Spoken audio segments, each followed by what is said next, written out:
For decades, I navigated treacherous seas as a ship's cook, but no storm compared to the one brewing in my own home. I gave my daughter everything, my life savings, my home, my very future. Yet she left me abandoned, penniless, and adrift. But the old sea dog in me refused to go down without a fight. My world had shrunk from the vastness of the 7 seas to the 4 walls of my kitchen. For 40 years, I was Olga Petrov, head cook on the freighter Sea Star, a woman who knew the difference between a typhoon's swell and a trade wind chop just by the clatter of pans in my galley. At 68, I was just Olga, a retiree in the quiet port town of Seaview Harbor, and my entire world was my daughter, Katia. Katia, at 42, was a whirlwind of designer fabrics and expensive perfume. She was a luxury personal shopper, a title that sounded as glamorous and distant as the ports I used to visit. She'd sweep into my small bungalow, all breathless energy and urgent phone calls to clients in Paris or Dubai. I was endlessly proud of her. She had a fire and ambition I'd never possessed. My ambitions were simpler, measured in perfectly proofed bread and a well-stocked pantry. Her fire, however, needed constant fuel. "Mom, you're a lifesaver," she'd say, her voice a smooth blend of affection and anxiety. "It's just a cash flow thing. A client in Milan is slow to pay, but I need to cover this invoice for a shipment of handbags." The requests were always framed in the language of high finance, of a business on the cusp of a breakthrough. I'd transfer $1,000 here, 2,000 there. It was my retirement fund, the money I'd earned over decades of braising beef in rough seas. But what was money compared to my daughter's success? A few years ago, she had sat me down in this very kitchen. "Mom," she'd said, her hand covering mine, her expression one of profound, loving concern. "We need to think about the future. Your future. Let's put the house in my name. It's just a legal thing, it simplifies everything. No probate, no taxes, no lawyers when the time comes. It will protect your main asset." It had made perfect sense at the time, an act of a responsible, caring daughter. I signed the papers without a second thought. This house was my anchor, my only real possession, and I had handed the chain to her. She was my only daughter, my entire world. And for my world, I would give anything. The final blow came on a Tuesday. Katia arrived without calling, her face pale and drawn, the usual vibrant energy extinguished. She collapsed onto my sofa, her body racked with a tremor I'd never seen before. She handed me a sheaf of papers, a letterhead from a prestigious-looking medical group I didn't recognize. My hands shook as I read the words. Progressive neurodegenerative disorder. The text was dense with medical jargon, but phrases leaped out at me like sharks from dark water. Rapid deterioration, motor function impairment, limited treatment options. "There's a clinic in Switzerland, Mom," Katia whispered, her voice cracking. "It's my only chance. An experimental stem cell therapy. They have a 90% success rate." She looked up at me, her eyes brimming with a desperate, terrified plea that shattered my heart into a million pieces. "But it's expensive, so expensive." She named the figure, $85,000. The number was astronomical, a figure from another world. But in that moment, it wasn't a number. It was the price of my daughter's life. The world tilted, the air in the room grew thin. My own future, my carefully planned, modest retirement, evaporated in an instant. It meant nothing. Only Katia mattered. The next morning, I went to the bank. The manager, a kind man who had known me for years, looked concerned as I requested to liquidate my entire retirement account. "Olga, are you sure? This is everything," he said gently. I simply nodded, unable to speak past the lump in my throat. The final sum, after all the years of scrimping and saving, of weathering storms both literal and financial, came to $87,500. I transferred all of it, every last cent, to Katia's account. For a week, I lived on a knife's edge of hope and fear, waiting for news. When I finally called her, her tone was different. It was cool, distant. "The transfer went through, Mom. I'm making arrangements." "When do you leave?" "I want to see you before you go," I said, my voice trembling. There was a pause, a cold, heavy silence that stretched for an eternity. "Actually, Mom, we need to talk about that," she said, her voice devoid of any warmth. "The doctors said I need a stress-free environment to heal. completely stress-free. What do you mean? I asked, a knot of ice forming in my stomach. I mean I can't be a caregiver right now. I have to focus on myself. I've sold the house. The sale closes next week. Sold the house, our house. The words were a choked whisper. It's for the best, she said, her voice now clipped and businesslike. It's all part of the plan to reduce my financial burdens. Don't worry, I've taken care of you. I've found a very decent place. They have an opening at the Seaview State Elder Care Facility. Your first month's deposit is paid. You need to be out by next Friday. The click of the phone disconnecting was the sound of my world ending. One moment, I was a mother sacrificing everything for her child. The next, I was a homeless old woman with a non-refundable deposit at a state-run nursing home. The house, my house, was no longer mine. My savings were gone. My daughter was a stranger, a cold-hearted executioner who had just signed my social death warrant. I packed a single suitcase in a daze, the familiar objects of my life feeling alien in my hands. I couldn't bear the thought of the sterile, anonymous room waiting for me at the state facility. Instead, I used the last $100 in my purse to check into a grimy motel off the highway, the kind with flickering neon signs and the lingering smell of stale cigarettes. The floral bedspread was rough against my skin, the thin walls vibrating with the rumble of passing trucks. I lay there for 2 days, adrift in a sea of shock and grief. The betrayal was a physical weight, pressing down on my chest, making it hard to breathe. Everything I had built, everything I had believed in, was a lie. On the third morning, as the weak sunlight filtered through the dirty window, a flicker of something other than despair ignited within me. It was the old, stubborn part of me, the part that had faced down rogue waves and belligerent port officials. I wouldn't go down like this. I wouldn't let Katia's cruelty be the final chapter of my story. My fingers, stiff with cold and sorrow, fumbled through my worn leather purse until they found it. A small, tattered address book. It was a relic from my life at sea, filled with names and numbers from a dozen countries. I flipped through the pages, past entries for chandleries in Singapore and bakeries in Rotterdam, until I found the name I was looking for. Dimitri Pappas. Captain Dimitri. My captain. I dialed the international number, my heart pounding with a desperate, fragile hope. The phone rang, and for a terrifying moment, I thought it would go to voicemail. Then a voice, gravelly and warm like aged whiskey, boomed across the line. "Hello. Dimitri," I whispered, my voice breaking. "Olga, my God, is that you?"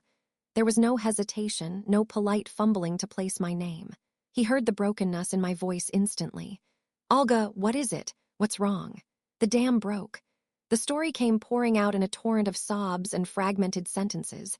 The illness, the money, the house, the nursing home. I was a ship taking on water, sinking fast. Dimitri listened without interruption. He didn't offer empty platitudes or hollow comforts.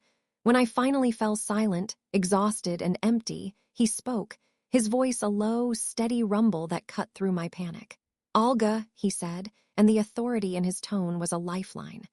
"Listen to me. The sea couldn't break us, and this little storm won't either. You are not alone. You still have your crew. Now give me your address. I'm calling the others." Within hours, my cheap motel room felt less like a prison and more like a command center. Dimitri had worked his magic. My old laptop, slow and dusty, flickered to life with a video call. One by one, their faces popped into view, a gallery of weathered, loyal friends who had been my true family for decades. There was Dimitri from his home in Piraeus, Greece, his background a sun-drenched balcony overlooking the Aegean Sea. His presence was as commanding as it was on the bridge of the Sea Star. Then came Marco Bianchi from Genoa, Italy, our former chief engineer.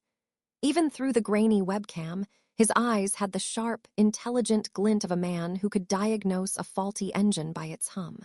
He was a genius with systems, be they mechanical or logistical. Next was Ben Schmidt, our German first mate, joining from Hamburg. His face was framed by meticulously organized bookshelves, a testament to the rigorous, detail-oriented mind that had made him the best navigator I'd ever known. Finally, Mateo Reyes, our Filipino bosun, waved from a bustling internet cafe in Manila, his wide grin a familiar comfort.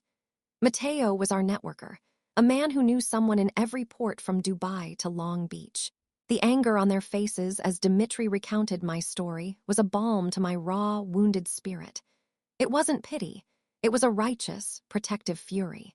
A luxury personal shopper with that much debt, Marco scoffed, his Italian accent thickening with indignation. It's a logistics game, nothing more. And every game has a trail. First things first, Ben interjected, his voice calm and methodical. We verify the illness, a Swiss clinic with an experimental therapy. That is a very specific claim. It can be checked. He was already typing, his fingers flying across the keyboard. Let me handle the reputation check, Matteo said, leaning closer to his screen. I have friends in the import-export business in Manila, contacts in Dubai. The world of high-end goods is small. If this Katia Volkov is a player, someone will know her. They'll know if she's a star, or if she's just a piece of space junk. They didn't just offer words, they offered action. Before the call ended, Dimitri cleared his throat. Olga, we are sending you some money. A shore leave advance. No arguments, it's from the cruise fund. You will use it to get out of that motel and find a decent place. That is an order from your captain. For the first time in what felt like an eternity, I cried not from sorrow, but from a profound, overwhelming sense of gratitude. The sea had taken much from me over the years, but it had also given me this. A brotherhood forged in salt and steel, a bond stronger than blood.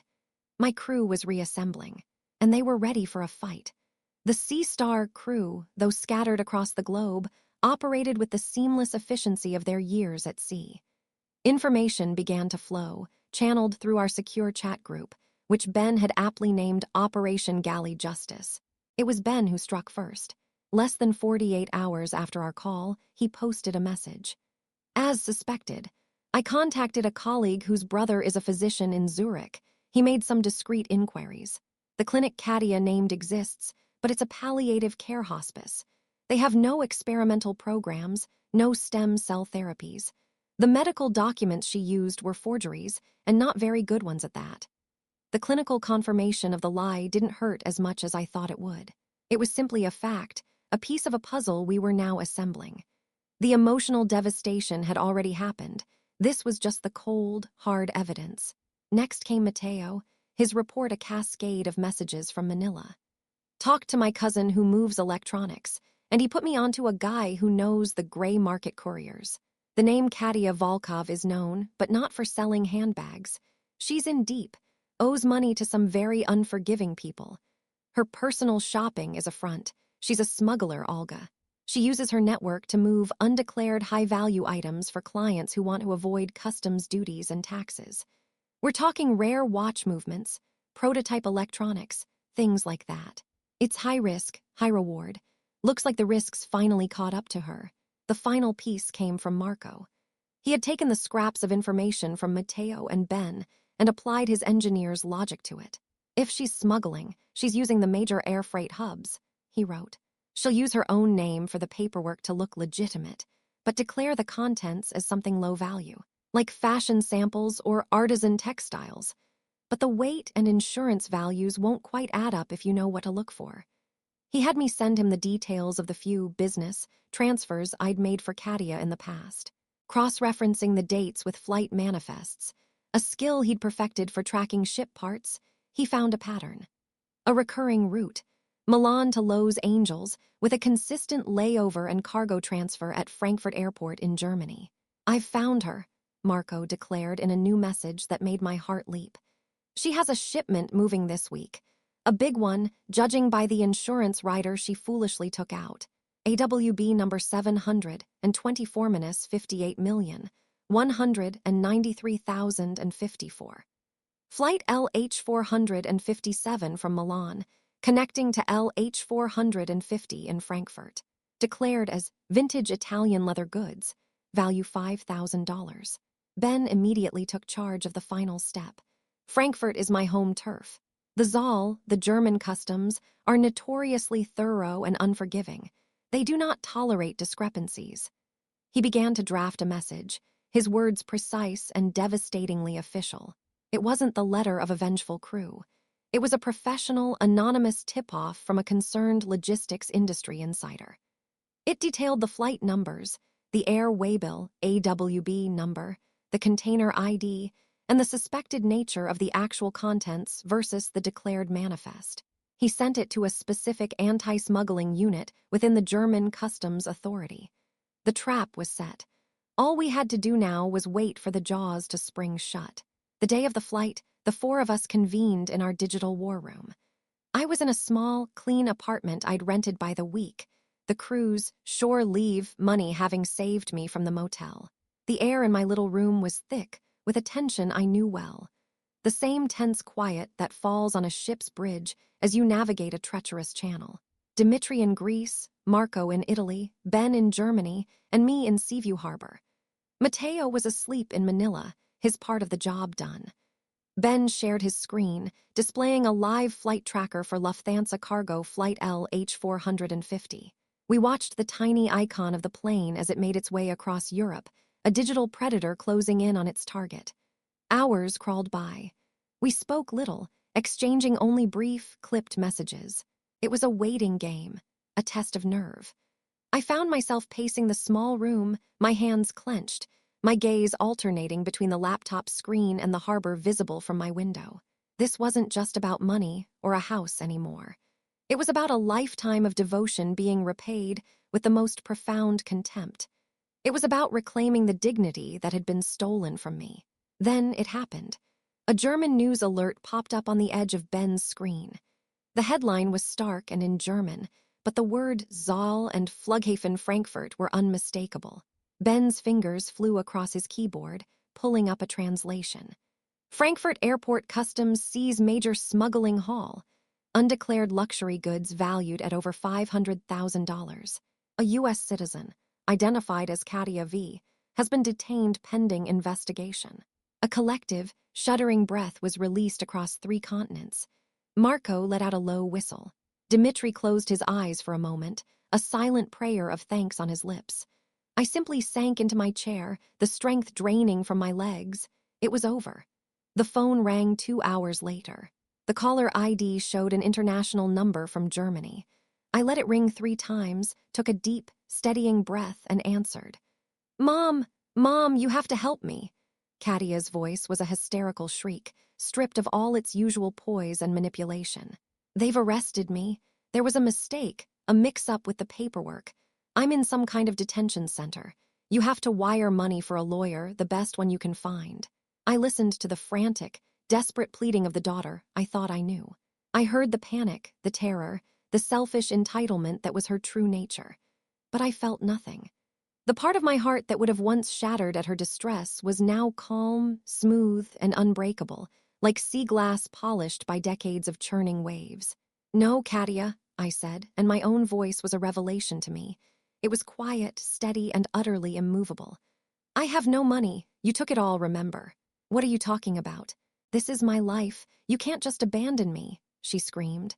You taught me how, Katia, I replied, the calmness in my voice a steel barrier. The road you are on is the one you chose. Now you have to walk it yourself. I pressed the red icon on the screen, ending the call. And with that single, simple motion, I severed the anchor chain that had moored me to a toxic past, setting myself free. 6 months later, the salty air of Seaview Harbor carried a new, delicious aroma. It was a mix of Greek oregano, Filipino adobo, and rich Italian tomato sauce, all wafting from a gleaming, custom-built food truck parked near the waterfront promenade. A brightly painted sign on its side read, "The Nomad's Galley." At the service window stood a woman whose smile was as bright as the midday sun. I tied my apron, my hands moving with the familiar, joyful rhythm of a cook in her element. The line of customers was long, a happy mix of tourists, dock workers, and local families. The truck was my new beginning, an idea born from the ashes of my old life, and funded by what Dimitri had called a syndicated marine loan from the crew. I had insisted on drafting a formal repayment plan, and they had grudgingly agreed, though I knew they saw it as an investment in one of their own. My old crewmates were my most loyal customers. On most afternoons, you could find them gathered around a set of folding tables near the truck. Dimitri, who had flown in for the grand opening and decided to stay for the summer, would hold court, telling stories of our days on the Sea Star. Marco and Ben would video call in, their faces on a tablet propped up on the table, arguing good-naturedly about whether my moussaka was better than my lasagna.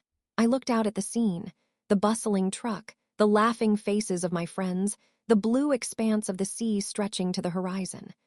I had lost a daughter, a house, and a life savings, but I had found something far more valuable. I had found myself. I was no longer just Olga, the forgotten mother. I was Olga Petrov, the captain of the Nomad's galley, a woman who had navigated the stormiest waters of her life and sailed into a harbor of her own making, a place of peace, freedom, and dignity. My new voyage had just begun. As the channel creator, thank you all so much for listening to Olga's story. It's a powerful reminder that the family you choose can sometimes be stronger than the family you're born into. If you have a story about finding your strength and setting your own course, please feel free to share it in the comments. Your story matters.